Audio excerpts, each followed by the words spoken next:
नाम है सर्वेंद्र, आप देख रहे हैं द रिव्यू। दोस्तों, आज हम बात करेंगे चाइना का, जो इंडिया को उसने अभी तक, जो मेरे लास्ट वाले वीडियो में मैंने बताया था आपको कि हम लोग नेक्स्ट वाले वीडियो में बात करेंगे कि चाइना की जो पॉलिसी है, जो इंडिया के लिए है या इंडिया के अगेंस्ट कह सकते हैं, जो इंडिया को देखते हुए उसने जो पॉलिसी बनाई है और किस तरीके से वो डिफेंस पे, इकोनॉमिकल और जो है इसके जो नेबरिंग पेरिफेरल जो स्टेट्स हैं इंडिया के स्टेट्स, जब मैं कहता हूँ तो उसको एज पर लॉ स्टेट्स यानी यूनाइटेड नेशंस में ये सब सारे के सारे स्टेट्स एक कंट्री को आइडेंटिफाई करते हैं वर्ड। जैसे कि हमारे यहाँ स्टेट हम बोलते हैं तो वो किसी राज्य के लिए है, तो नहीं, वही नहीं है। स्टेट का मतलब एक राष्ट्र ही होता है, राष्ट्र राज्य कुछ भी कह लें आप उसको, तो वो देशों के लिए भी होता है वर्ड।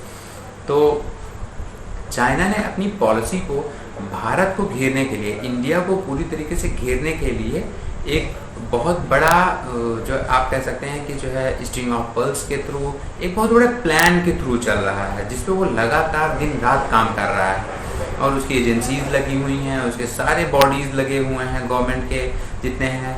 वो इंडिया की पेरिफेरल कंट्रीज के साथ बात कर रहा है, अपनी प्लानिंग कर रहा है, वहाँ पे इन्वेस्ट कर रहा है। इस तरीके से कुछ ना कुछ करके वहाँ तक वो पहुँचता है उस कंट्री तक और अपना पहुँच, आना जाना, इन सब तरीकों को बनाता है, व्यापार के रिलेशंस डेवलप करता है, सो दैट कि भारत को कहीं ना कहीं एक थ्रेट हमेशा से वो पुट करके रखे सामने भारत के, कि अगर वो कुछ करते हैं तो वो उनका मिसयूज़ कर सकता है, जैसा कि पाकिस्तान में ओपनली है कि वो यूज़ कर रहा है लगातार भारत के अगेंस्ट में। तो हम ये सारी बातें करेंगे आज के वीडियो में, उसको देखते हैं कि कैसे एनालाइज करते हैं इसको। और चलिए स्टार्ट करते हैं। तो चाइना के स्टार्ट करते हैं सबसे पहले हम चाइना से। चाइना की स्टार्टिंग चाइना से करते हैं कि भारत को उसने कब कब कैसे कैसे घेरा है और क्या प्लानिंग चल रही है उसकी। तो हम देखते हैं कि जो सीओके जिसको सब लोग बोलते हैं, जो भारत का वो जम्मू कश्मीर, जो हम लोग आ सकते हमेशा लद्दाख के साथ जो मिला हुआ देखते रहते हैं और एनसीईआरटी की बुक में, मैप्स में, तो वो पूरा भारत नहीं है एक्चुअली। उसका जम्मू कश्मीर का अगर रीजन की बात करते हैं हम, तो उसमें से 38% के आसपास सीओके है, जो कि इधर मानसरोवर का पूरा एरिया है। उसको चाइना ने 1962 में हमसे छीना था। और उसके बाद फिर हम देखते हैं कि पीओके है, उसके ऊपर जो है पूरा गिलगित बाल्टिस्तान है, बीच में ऐसे डिप करता है भारत का नक्शा। तो जो जम्मू कश्मीर का है वो ऐसे बनता है, तो बीच में यहाँ पे जो डिप करता है, जो सीओके और गिलगित बाल्टिस्तान, जहाँ पे ये वाला पोर्शन है, जहाँ पे ये, तो उसको भी पाकिस्तान ने इसको चाइना को दे रखा है, सो दैट कि वहाँ से जो एक उसके ग्वादर पोर्ट जो बना रहा है पाकिस्तान में चाइना, वहाँ के लिए उसका रोड निकल करके जा रहा है, उससे हाईवेज निकल करके गए हैं वहाँ पे, सो दैट कि ग्वादर पोर्ट तक जाएं वो। तो जो चाइना की पॉलिसी है उसको देखें तो वो सिर्फ और सिर्फ भारत को घेरने के लिए इसमें वो बहुत ज़्यादा इन्वेस्ट कर रहा है इन सब चीज़ों को। धीरे धीरे उसने ये BRI बेल्ट रोड इनिशिएटिव बनाया, स्ट्रिंग ऑफ पर्ल्स बना रहा है, उसके साथ साथ वो सिल्क रूट डेवलप कर रहा है, जो कि यूरोप तक जाएगा और वहाँ पे अपना बिजनेस डेवलप करेगा वो। तो ये हुआ उसका पार्ट। भारत में वो लगातार कम्युनिस्ट को हमेशा सपोर्ट करता रहता है। मैं आपको बता दूं कि 1962 में जब वॉर हुआ था, CPIM, ये जो अभी केरला का जो चीफ मिनिस्टर हैं पिनराई विजयन, वो भी उस टाइम पे यंग थे और 1962 का वॉर चल रहा था। उनका अपना खुद का इंटरव्यू है कि उन्होंने वहाँ के लोगों को और जो है CPIM CPI के साथ, दोनों अलग अलग पार्टियां उनके साथ मिल करके, उस टाइम पे वो यंग होते थे, तो उन्होंने एक कैंपेन चलाया था वॉर में कि चाहे जो मजबूरी हो हमारी मांगें पूरी हो। पूरा एकदम लॉबी जो लेबर की और जो है लेबर जो होते हैं लेबर्स, उनकी, एकेडमिया, मीडिया और पॉलिटिशियंस की, और उसके साथ साथ जो है इन्होंने जो मीडिया में थे, एकेडमिया में थे, उनके सबसे पूरा मतलब मिला करके लेजिस्लेशन से पूरा एक मांग चलाई थी कि चाहे जो मजबूरी हो हमारी मांगें पूरी हो गवर्नमेंट के अगेंस्ट में। अब आप सोचिए कि वो सारा चीज़ चल रहा था और इन्होंने खुद से कहा है कि हमने वहाँ पे कैंपेन चलाया था कि चाइना की आर्मी को, जो कम्युनिस्ट आर्मी थी, उनके आर्मी मैन को जो इंजर्ड होते हैं उनको ब्लड दिया जाए, और भारत की आर्मी को इन्होंने ब्लड वहाँ से डोनेट करने नहीं दिया था अपने अपने एरिया में, यानी साउथ इंडिया में जो एरिया में इनके जो उसमें थे प्रभाव में, इनके इम्पैक्ट में थे और इनके क्लच में, उनको इन्होंने, वहाँ के लोगों को इन्होंने ब्लड डोनेट नहीं करने दिया था इंडिया के फेवर में। तो ये उस टाइप की पार्टीज हैं। तो भारत में भी चाइना ने हमेशा एक हॉटबेड बना करके रखा है, हर बॉर्डर पे डिस्प्यूट करके रखा है, उधर नॉर्थ ईस्ट को पूरी तरीके से। वैसे भी यहाँ की गवर्नमेंट वैसे माशाल्लाह थी, नेहरू से लेकर के इंदिरा से लेकर के राजीव और मनमोहन तक। उसके बाद फिर चाइना ने धीरे धीरे अपनी पॉलिसीज को और एग्रेसिव किया। 1962 में उनसे मानसरोवर ले लेता है। उसके बाद फिर चाइना की ग्रोथ होनी शुरू होती है। अगर 1982 तक हम लोग देखते हैं, 80 तक 85 तक देखते हैं, तो हमारी जीडीपी और वो सारा कुछ बैलेंस में था, बिल्कुल बराबर में। लेकिन ऑल ऑफ सडन उसका बूम होता चला जाता है, यानी कि हमने उसको आगे जाने दिया चाइना को। तो होता ये है कि इन्होंने अभी चाइना ने पाकिस्तान में तो पूरा पीओके का कर लिया है। अगर चलिए मैं आपसे अगर एक बात पूछूँ ना कि चाइना कहाँ है, तो अभी आप जनरली तुरंत बताएंगे कि ईस्ट, नॉर्थ ईस्ट में, वो अप साइड में इंडिया के है चाइना। तो मैं आपसे कहता हूँ कि चाइना अगले 2035 तक, या तो थोड़ा सा और जल्दी अगर आप पहले 2030 तक, आपके पास चाइना, आपके वेस्ट में भी चाइना होगा, पाकिस्तान में बलूचिस्तान और सिंध प्रांत, ये सब सिंध प्रोविंस जो है, आपका फाटा जिसको आप जो है पश्तून एरिया बोलते हो, खैबर पख्तून ना ये बोलते हो आप। और उसके साथ साथ जो है आपका इधर मलेशिया में आ जाएगा। उसके बाद फिर आपके साथ श्रीलंका में पूरा इन्वेस्टमेंट कर रखा है, मालाबार में इन्वेस्ट कर रहे हैं, 17 आइलैंड्स मालाबार के लिए रखे हैं उसने। और उसके साथ बांग्लादेश में जितने भी इंफ्रास्ट्रक्चर डेवलपमेंट है वो कर रहा है। उसके साथ साथ वहाँ पे अपनी कॉलोनीज बना रहा है। वो पूरे के पूरे जहाँ पे चाइना जाता है वहाँ पे अपनी पूरी कॉलोनी, अपनी पूरी मैकेनिज्म, अपने लेबर, अपना सब कुछ लेकर के जाता है, अपनी मशीन, सब कुछ, और वहाँ पे इन्वेस्ट करता है, वहीं पे उन लोगों को बसाता है उन कॉलोनीज में। तो धीरे धीरे उनकी पॉपुलेशन बढ़ रही है। बलूचिस्तान और ये सब जो पाकिस्तान का एरिया है, ये सब तो आपके 5-10 साल के अंदर अंदर जाने वाले हैं। अगर इनको ये पूरी तरीके से चाइना का होगा तो आपके चारों तरफ चाइना होगा, एक टाइम आएगा 10 या 15 साल के अंदर अंदर। तो आप सोच रहे हो कि जो चाइना वहाँ पे बैठा है, तो ऐसा नहीं है। चाइना आपके चारों तरफ आ चुका है, आपको चारों तरफ से घेर चुका है वो। तो अभी आपको जो अपनी पॉलिसीज बनानी है वो चाइना को हमेशा सेंटर में रख करके आपको अपनी पॉलिसी बनानी पड़ेगी। आप चाइना को कैसे काउंटर कर सकते हो, उसको काउंटर करने के लिए आपको पॉलिसीज बनानी पड़ेंगी। और वो पॉलिसीज ऐसी वैसी, उसके साथ साथ आपको इंटरनल चाइनीज जितने भी हैं, जो एजेंट हैं, उनके स्लीपर सेल्स हैं, उनको तुरंत एक्टिवेट, जैसे कि अभी हांगकांग में चल रहा था उनका सितंबर अक्टूबर में, तो काफ़ी वो संभाल नहीं पा रहे थे, तो उन्होंने इम्पिटस दे दिया, सीए बिल आ गया, तो उन्होंने तुरंत यहाँ पे एक्टिवेट कर दिया। पूरी दुनिया की मीडिया, सारा कुछ यहाँ की मीडिया, पूरी दुनिया इधर ही फोकस करने लगी, भाई इंडिया में क्या हो रहा है, सीए का प्रोटेस्ट। तो ये सारी चीज़ें फंडेड होती हैं, कैसे चलता है कम्युनिस्ट, ये देखने के लिए आपको थोड़ा सा ना डॉट्स जितने हैं उनको कनेक्ट करना पड़ेगा, तब आप एक बड़ी पिक्चर, ब्रॉड पिक्चर आपके सामने आएगी कि who is the culprit, who is behind this curtain. तो ये आपको पता चलेगा हु इज द कॉन्स्पिरेटर, ठीक है। तो अभी उसने फिर जो है नेपाल को इम्पिटस दिया। अभी 3-4 दिन से, पिछले वाले वीडियो में भी अपने लोग बात किए हैं कि किस तरीके से उसने एक लिम्बियाधुर और एक काला पानी और लिपू लेक जो कि पिथौरागढ़ उत्तराखंड में है, तो उनको सबको बना करके वो पूरा इम्पिटस वहाँ पे अपना पूरा दे रहा है नेपाल को। तो नेपाल को भारत ने इतना अपने सर पे बैठा रखा, इतना बैठा, इतनी मदद की उसकी कि मतलब आप सब कुछ, लैंडलॉक्ड कंट्री होने के बावजूद भी उसको किसी चीज़ की कमी नहीं होने देता भारत। फिर भी उसने अभी चाइना का फेवर लिया है जब से वहाँ पे कम्युनिस्ट गवर्नमेंट आई। तो मनमोहन ने उस टाइम पे नहीं रोका, 10 साल जब थे तो उसी टाइम पे वहाँ पे कम्युनिस्ट गवर्नमेंट डेवलप कर गई। उसके लिए कुछ उन्होंने किया नहीं कि वहाँ पे गवर्नमेंट ऐसे इस तरीके से ना आने पाए। तो फिर अभी इनका पिथौरागढ़ का हो गया, नेपाल का। बांग्लादेश में आप देख लीजिए, बांग्लादेश हमेशा कहता रहता है, अरे कोविड में हमें क्या करेंगे, हम तो खुद इतने लोग दुनिया को दे रहे हैं, हम तो हमसे तो खुद ले लें, ये डॉक्टर हमसे खुद ले लें। मतलब इस तरीके से मतलब भारत ने उसको आज़ाद किया पाकिस्तान के चंगुल से। वहाँ पे क्या हालत कर दी थी 1971 में जो वॉर हुई थी, जो है उसके बांग्लादेश की और पाकिस्तान की, उसके बीच में भारत ने मीडियोक्रेसी खेल करके उसको किसी तरीके से मैनेज करके उसको डिवाइड किया, उनके लोगों को जिंदा बचाया पाकिस्तान के खुखार भेड़ियों से। फिर भी देखिए कैसे किस तरीके से मैनिपुलेट कर रहा है चाइना उनको पैसे के दम पे। आपका श्रीलंका आप देख लीजिए, आपका सिंगवी और ये तमिल का जो चल रहा था सारा कुछ इशू, वो सारा कुछ इन कैश कर लिया चाइना ने, पैसा इन्वेस्ट किया वहाँ पे, हम्बन टोटा और सारा कुछ इतना इंफ्रा डेवलप कर दिया वहाँ पे कि वो अभी पूरा श्रीलंका अगर बिक जाए फिर भी उसके डेप्ट को नहीं कवर कर सकते हैं, इतना ज़्यादा डेप्ट हो चुका है अभी।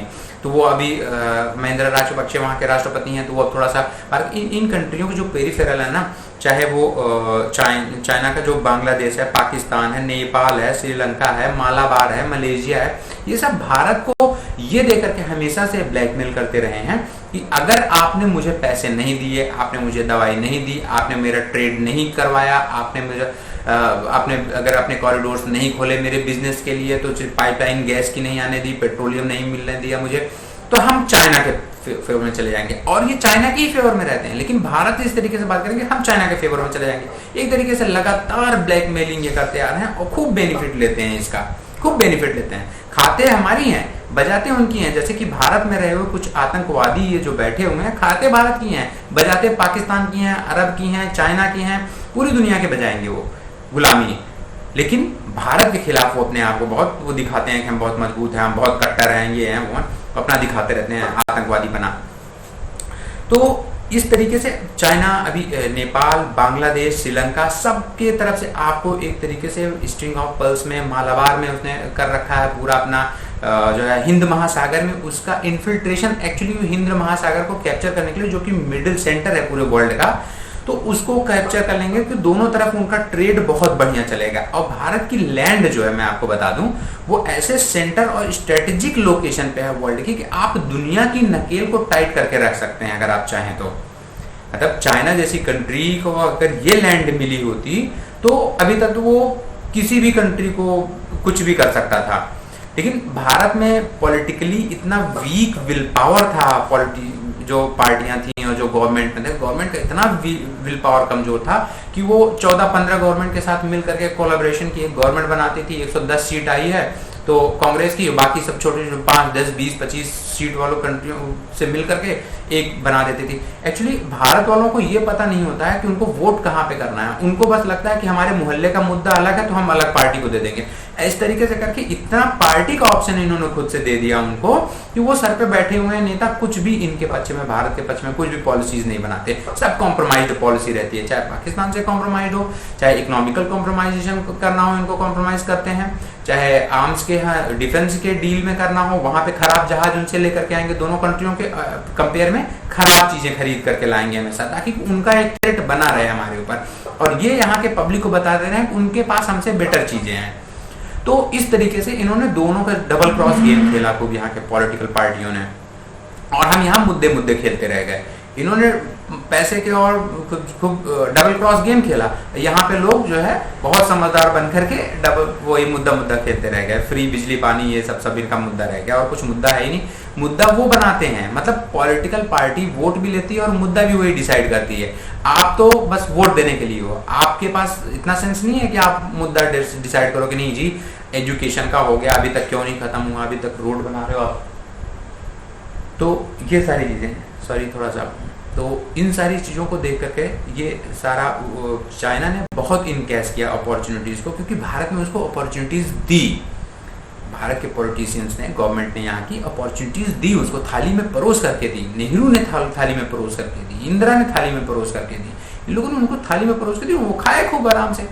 तो अभी उसके साथ साथ अगर देखिए, अगर मैं पहले ही बताऊँ आपको, जो पाकिस्तान है, पाकिस्तान के सब्जेक्ट में अंग्रेज उसी टाइम समय जान गए थे कि पाकिस्तान का है क्या। अपने इंडिया को ना अपनी पॉलिसी चेंज करनी पड़ेगी, कश्मीर की पॉलिसी अपनी चेंज करनी पड़ेगी। वॉर चाहे जो भी हो, चाहे प्रॉक्सी वॉर हो, चाहे फुल फ्लैश्ड वॉर हो, कभी भी अपने सॉइल पे अच्छा नहीं होता, अपनी जमीन पे नहीं अच्छा होता, हमेशा दूसरे के दुश्मन की जमीन पे लड़ना चाहिए। भारत अपनी पॉलिसी नहीं चेंज कर रहा है। भारत जिस दिन से अपनी पॉलिसी ये चेंज कर देगा कि जी अब तो हम पाकिस्तान में जाकर के लोगों को मारेंगे, उनके पंजाबी जो है ना उनको ठोकेंगे, ठीक है, उनको जब से ठोकना चालू करेंगे ये, तब जो वो पाकिस्तान जो है, इस पे किसी दिन बहुत ज्यादा ब्रॉड में बात करेंगे। पाकिस्तान के पंजाबी पुलिस जो आर्मी मैन है, पूरा आर्मी जो है उनका 99% पंजाब का है, वही सारा कुछ कंट्रोल करते हैं पाकिस्तान का। बलोच सिंध में कुछ नहीं है, फाटा वाटा कुछ नहीं है, ये सब गुलाम की तरह रखे जाते हैं वहां पे, ठीक है। तो उनको जिस दिन ठोकने के लिए जमीन डिसाइड कर लेगा भारत कि इनको हमें ठोकना है और पाकिस्तान की जमीन पे ठोकना है, उस दिन से देखिएगा पाकिस्तान की औकात और चाइना की भी, ये दोनों के दोनों ना भागते हुए पागल कुत्ते की तरह छिप रहे होंगे कहीं ना कहीं पूरी दुनिया में, ठीक। तो अभी भारत को अपनी पॉलिसी चेंज करके कि पाकिस्तान जो ये इन्फिल्ट्रेशन का वेट करते हैं, यहाँ आएगा हम ठोकेंगे नहीं, हम जा करके बाहर ठोकेंगे उसको, वहाँ पाकिस्तान के ग्राउंड पर ठोकेंगे। तो इस तरीके से मारना चालू करना पड़ेगा इनको। तो पॉलिसी चेंज करें। अंग्रेजों ने बहुत पहले कहा था कि kick the Punjabis, kick the Punjabis, fight the Pashtun, respect Baloch, buy Sindhis. ये 4-5 प्रोविंस में है पाकिस्तान। तो चारों को उन्होंने आइडेंटिफाई किया था। मैं फिर से रिपीट करता हूं, kick the Punjabis, fight the Pashtun, respect Baloch, buy Sindhi. मतलब इस तरीके से उन्होंने पॉलिसी, लेकिन हम लोगों को करना है थोड़ा सा उसमें चेंज कर देना है। फाइट किसी से नहीं करना, kick the Punjabis, kick the Punjabis, Pakistani Punjabis, ठीक है, उन्हीं को सिर्फ मारना है। बाकी सबकी रिस्पेक्ट करनी है, सिंधीज की रिस्पेक्ट करनी है, बलोच की रिस्पेक्ट करनी है, पश्तून की रिस्पेक्ट करनी है, क्योंकि वो हमारे फ्रेंड हैं। हमको इम्पिटस देना है उनको वहां पे कि वो आजाद हों। उनकी एम्बेसीज बनवाइए आप अपने यहाँ। आप भारत को चाहिए कि चाइना के अगेंस्ट में, चाइना जिस तरीके से न्यूक्लियर वेपन्स दे दिया यहाँ पे, उधर नॉर्थ कोरिया में दे करके रखा है वो, और सबको देखो 2 कुत्ते पाल रखे हैं उसने, एक वहां पे धमकाता रहता है अमेरिका को, और एक जो है भारत को धमकाता रहता है अपने न्यूक्लियर के साथ। भारत को भी चेंज करना चाहिए थोड़ा सा न्यूक्लियर पॉलिसी अपनी। कोई कुछ नहीं कर पाएगा। जब आपने एक न्यूक्लियर टेस्टिंग कर ली तो अब कोई कुछ नहीं कर पाया, अभी भी कोई कुछ नहीं कर पाया, तो बिल्कुल कोई कुछ नहीं कर पाएगा। आप अपनी न्यूक्लियर पॉलिसी चेंज करिए। आप वियतनाम को, आप ताइवान को, दोनों को आप उठा करके ब्रह्मोस आप अपने न्यूक्लियर्स के दीजिए, अपने वेपन्स दीजिए, उनको शेयर करिए उनसे। दुनिया कुछ नहीं कर पाएगी। उसके बाद फिर देखिए चाइना की हालत। ये सिर्फ उस तरीके के हैं जो बंदर होते हैं, बंदर जो डराने के लिए ना, बंदर घुड़की जो होती है वो डराने के लिए कहेगा, अगर नहीं डरोगे तो लठ लेकर के खड़े होगा तो वो भाग जाएगा खुद से। तो ये चाइना वही कर रहा है, इसके अलावा इनके पास कुछ नहीं है। ये जो लिम्बियादुर, काला पानी, लिपू लेक, ये जो नेपाल को इम्पिटस दे रहे हैं भारत के अगेंस्ट में, नेपाल के अगेंस्ट भारत को तुरंत एक डिप्लोमेटिक स्टैंड लेना चाहिए। नेपाल की मतलब इतनी बड़ी गट्स हो जाती है कि जो है वो अपना एक नया आज के दिन में उन्होंने अपना एक किया है कि मैप नया रिलीज किया, जिसमें कि भारत के 3-4 सिटीज को उसने दिखा रखा है अपना एरिया। नेपाल तब नहीं बोलता। आप जरा सा टाइमिंग पे ध्यान देखिए कि जब WHO में भारत अब उसके ऊपर प्रेशर बनाने के लिए चाइना का किया, या चाइना के अगेंस्ट में किस तरीके से अपना जो ये कोविड का है पूरा इंफ्रा डेवलप करने के लिए, सप्लाई चेन, बिजनेस के लिए सारी पॉलिसीज भारत स्ट्रॉन्ग कर रहा है, अपना बिजनेस पॉलिसीज चेंज कर रहा है, अमेरिका के साथ आ रहा है। तो इन सब टाइमिंग के बीच में कैसे POK में एग्रेशन किया, उसके बाद फिर सिक्किम में, लद्दाख में, इधर चाइना ने फिर से इम्पिटस दिया उसको, नेपाल को। मतलब इन सारे बॉर्डर्स पर आप देखिए ना किस तरीके से हो रहा है यहाँ पे, कि उसका gradually step by step China कर क्या रहा है, और उधर वहाँ पे डिप्लोमेटिक भी खेल रहा है उसने कि जो है नहीं हम भारत के साथ हैं। तो ये सारा चीज एक होता है कि डिप्लोमेटिक जो होता है, जो कूटनीति कहते हैं, इसको समझने की जरूरत है। जब आप डॉट्स को कनेक्ट करेंगे तो आपको पता चलेगा कि सामने वाला चाह क्या है, सामने वाला आपके लिए अच्छा है, सामने वाला आपके लिए बुरा है। इसीलिए अगर आप जो वामपंथ यहाँ के लोग कहते रहते हैं कि मतलब गवर्नमेंट के अगेंस्ट है, वैसे गवर्नमेंट के अगेंस्ट होता है, नहीं, ऐसा नहीं होता। वामपंथ का आप पहले पूरी साइकोलॉजी और वामपंथ की थ्योरी पढ़ लीजिए कि राम मनोहर लोहिया जी खुद वामपंथ थे, उन्होंने क्या लिख रखा है उनके बारे में, या कहानी कम्युनिस्टों की है वो पढ़ लीजिए। तो इस तरीके से जब आप पढ़ेंगे ना, बुक्स आप एक्सप्लोर करिए, उसमें उनके ना अर्ध सत्य, कम्युनिस्टों के मार्क्सवाद का अर्ध सत्य, ये सारी बुक्स हैं जिनको आप पढ़ेंगे तो आपको पता चलेगा कि क्या है, इनकी थ्योरी क्या है। वो गवर्नमेंट में रहते हैं तो तभी भी डिवाइड एंड रूल चलता रहता है उनका, समाज और सबको बराबर करना है उनको, मतलब जबरदस्ती, हाइपोथेटिकल। उसी तरीके से जब वो आउट ऑफ पावर होते हैं तब वो जो है उस टाइम पे जो है इनको देश को तोड़ना होता है। इनकी पॉलिसी ही यही है। चाहे जो CPIM जो बिंद्रा करात वगैरह हैं, ये इनके हस्बैंड प्रकाश करात, इनका जालंधर का उठा करके अधिवेशन देखिए आप, CPIM CPM का, CPI का, दोनों का अधिवेशन देखिए। भारत को 2025 तक 2030 तक इनको तोड़ डालना है, 17 स्टेट्स में बनाने हैं। इसीलिए आपको मैं किसी दिन अपना मैप दिखाऊंगा, उसमें एक रेड फॉल्ट है, फॉल्ट लाइन जिसको बोलते हैं। ये कर्नल RSN सिंह जो रिटायर्ड है रॉ के, उनका है पूरा, उन्होंने एक प्रोजेक्ट बनाया था, उसका है पूरा, तो उनका बना हुआ है। तो उसमें देखिएगा कि फॉल्ट लाइन क्या है, तो भारत की फॉल्ट लाइन्स क्यों ये बनाते हैं, उस पर काम क्या कर रहे हैं। भारत के पूरा थोरियम का जो रिजर्व है भारत का बालू में, वो थोरियम है, उसको कैप्चर करना चाहते हैं, उसको लेना चाहते हैं, उसको यूज करेंगे। इस पर भी मैं आपको एक वीडियो दूंगा कि किस तरीके से चाइना इसको यूज करना चाह रहा है। अभी तो वीडियो काफ़ी लंबा हो रहा है, तो इसी पे हम लोग इसको देखते रहेंगे, इस तरीके से अपना एनालाइज करते रहेंगे, चीज़ें समझ में आती रहेंगी धीरे धीरे। जितना ज़्यादा आप भी स्टडी करेंगे उस पर, तो फिर आपको अच्छा लगेगा। मैं आपको इन सब चीज़ों को बताता रहता हूँ इसलिए कि सो दैट कि आपके पास एक कहीं पे ऐसा ना हो कि कभी भी कोई वामपंथी भी हो जो न्यूज़ टीवी डिबेट पे आ जाते हैं, आधा अध कचरा वो लेकर के अपना और बता करके चले जाएंगे, तो लोगों को कंफ्यूज कर देते हैं वो। हम जो नेशनलिस्ट होते हैं, जो राष्ट्रवादी शब्द नहीं यूज़ कर रहा हूँ, राष्ट्रीय जो होते हैं, वो उनके अंदर ये कमी होती है कि वो स्टडी नहीं करते हैं। वो कहीं गाना सुन लेते हैं उतनी देर में, मूवी देखने आएंगे हर वीक में 2-4, और कहीं पे कुछ गाना सुन लेंगे, पिक्चर, ये सारी चीज़ें करते हैं। लेकिन वो कभी भी बुक्स पढ़ने के लिए नहीं अपने आप को करते हैं कि ये बढ़िया न्यूज़ देखेंगे, उसमें सब पे सिर्फ मूवी देख लीजिए, ये गाना सुन लीजिए, वो गाना सुन लीजिए, यही सारे ऐप होते हैं उनको, जिनको वो इंटरेस्ट उसके। तो इस पर थोड़ा सा काम करिए, बुक पढ़ने पे आदत डालिए, आपको सारी चीज़ें मिलेंगी, सारा क्रिस्टल क्लियर होगा उस टाइम पे। तो आज के लिए इतना ही, इसी नोट के साथ इसको आज बंद करते हैं। वीडियो 21 से ज़्यादा हो रहा है, लंबा हो रहा है, तो आप वीडियो देखते रहिए, लाइक शेयर कमेंट करते रहिए। चैनल सब्सक्राइब नहीं किया तो चैनल सब्सक्राइब कर लीजिए, और तब तक के लिए गुड नाइट।